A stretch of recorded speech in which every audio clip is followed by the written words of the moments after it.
What is going on, everyone? It's your boy Tommy Dizzaster, and if you clicked on this video, then you already know who it is, and if you don't, well then thank you for clicking on my video, giving me the view. If you like my content, make sure you subscribe, like the video you found me at, and also thumb it down if you don't like my stuff. It's just that simple. That's what the thumb down button is for. Anyways, before we go any further in today's video, I just want to let everyone know, booyah, this came in Gamefly today. Fucking Logitech, I swear. I want to uninstall this program sometimes. Anyways, just came in today. It finished installing on the Xbox One about an hour or two ago. I'm going to be busting that up like crazy this weekend. But anyways, we're going to jump in. I'm going to start playing. And on to today's video. The topic at hand, everyone's talking about this shit. It's about the PlayStation Now subscription. And what I'm going to do is I'm going to put a video overlay in here. You'll probably end up seeing it right about now. But it's just something that I found. You can go to just PlayStation's website and find this information. But it's about PlayStation Now and the subscription pricing and all this. So basically what it was, it went from renting the games to being able to stream the games for just a monthly subscription fee now. And the subscription fee, I believe, is $19.99 for 1 month, $44.99 for 3 months, or in total for a whole year, it breaks it down to almost $300. That's including $50 for PlayStation Plus. Now, do I personally think it is a good deal? It's yet to be seen. It's a streaming service, and what the hell is going on with this game right now? It's a streaming service, and it's video games, so they're gonna work a lot different than Netflix. So I would love for this service to work. I would absolutely love it to work. Is it worth the money? I can't say yes or no at this point, just because I don't know how the quality of the stream actually is. So I can't say yes or no. And I might actually get wrecked here because I just bought a Naga, and I'm still getting very used to this thing. Damn. Yeah, it's pretty difficult at first, but anyways, I can't say yes or no that it's a bad subscription or feature about the PlayStation Now. However, I do think that it's definitely a competitive edge that PlayStation Now has over Xbox services.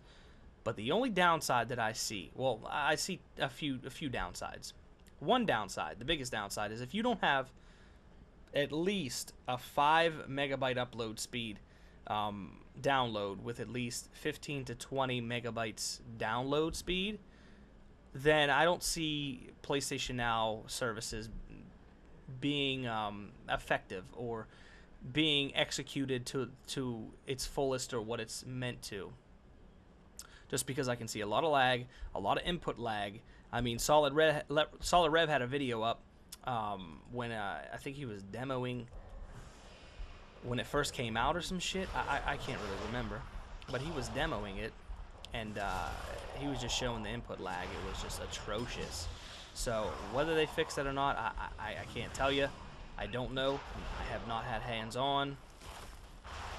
Yeah, see, I'm getting confused here with this this stupid ass mouse. So I mean, you in my opinion, I think you have to have, you know, pretty decent internet speeds, upload and download, for it to run smoothly. That's one downside. And my daughter's walking in the room right now with her chair. But that's one downside. The second downside that I see is the fact that now, see, I try to look at things, you know, as a bigger picture. And what I mean by that is I don't look at it as, oh, it's just a service and now, you know, that's pretty awesome. That's not what I look at it as. I look at it as now, okay, so they're charging this amount of money in just services for you. But now look back look at 2 and 2. See if you can put them together, because a lot of people don't. They're just like, oh, whatever, it is what it is. But put 2 and 2 together. Sony come out with a more powerful machine at a cheaper price. They have these two different services that they're offering in hopes that people actually take to them. And if you tally them up, they're almost $300 in services a year revenue. So think about that. Did they actually have this plan from the beginning? Did they try to get more money out of the consumers in the beginning by renting the games instead of doing a subscription service like this? Because let's face facts. We all know that they could have done this from the get-go. They could have done this from jump. They just chose not to. Now, is it business smart for them? I would say absolutely.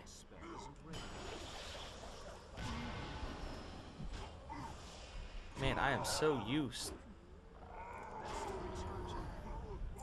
I'm so used to just... I got confused there. I'm so used to hitting the buttons up here instead of hitting the buttons on my mouse here. But anyways, they could have done this from you know, Jump Street. Get it, Jump Street. They could have done this from Jump Street, but they chose not to do it. They chose to go they try to go the more business-esque route, which is completely fine. I mean, they're a business, but they try to get more money out of you in the beginning, and now they still see that there's potential in it by charging you $20 a month for a list of, I mean, there's a list of games on there. You can get, you know, Ratchet and Clank and Uncharted 1 and a few other ones on there. There's, I mean, a huge list of it. Oh man, I'm trying to stay away from them. Yeah, I don't even know who they are. Anyways, but think about that now. Almost $300 in service if you have PlayStation Now for a year and you have PlayStation Plus for a year. Almost $300 in that 1 year. That's $100 less than what the actual machine cost. Now, granted, it's the most powerful machine, you know, console, I should say, the most powerful console out. And I will own one, but is it worth it money-wise? In my opinion, I would say it all depends on how the service pans out. If it doesn't pan out, if it's still laggy and there's still input latency, and I would say no. But I'm hoping, I'm really, really hoping that, oh snap, man. I'm really hoping that it succeeds, because this could be a future in gaming. And it's not something real innovative. I don't know if you guys remember Sega TV, I think that's what it's called. If I'm not mistaken, it was either a streaming service or I can't really remember. It might have been some sort of like gaming device that you had to purchase and put in your home and connect to your TV. I can't remember, but it was essentially the same thing. You played Sega games on your TV. You had a whole list of them. So, I mean, in that sense, I'm hoping for the best. Am I reaching for hopes? Probably. And it's not just because it's Sony. I mean, it's all gaming companies. Microsoft, Nintendo, Sony, they all do the same thing. I think they all mean well, but it never really pans out 100% on what they planned on. You know what I mean? Let me pull my mount out. I keep forgetting that I got a mount here. That's right. Look at that. Headless Horseman mount. First year I tried it, bam, I got it. What's up with that? You can't fly in this area. But anyways, I'm really hoping for it. I'm hoping the best for it. That's my thoughts on it. I don't think it's a ripoff if it pans out to be good, if the service is good. But of course, like I said before, it's gonna rely on your internet speeds. If your internet speeds are not what I said in the beginning of the video, then yeah, you may as well just not even expect to get a good service out of PlayStation Now, because it's not gonna work. I can guarantee you it's not gonna work. But let's jump over to another topic, because this is gonna be a two-parter. Okay, I'm just gonna jam it in here. because I've been wanting to do a video for the past like week, and I just have not had time to do so. Yo, that's a badass mount right there, son. Can I kill these dudes? Let's try.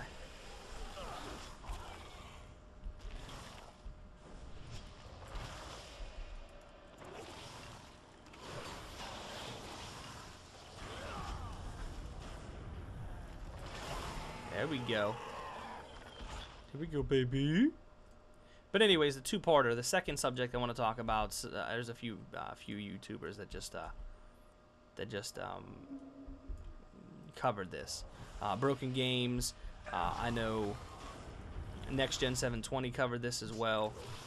It's the fact that the Xbox community is being represented by some morons, pretty much.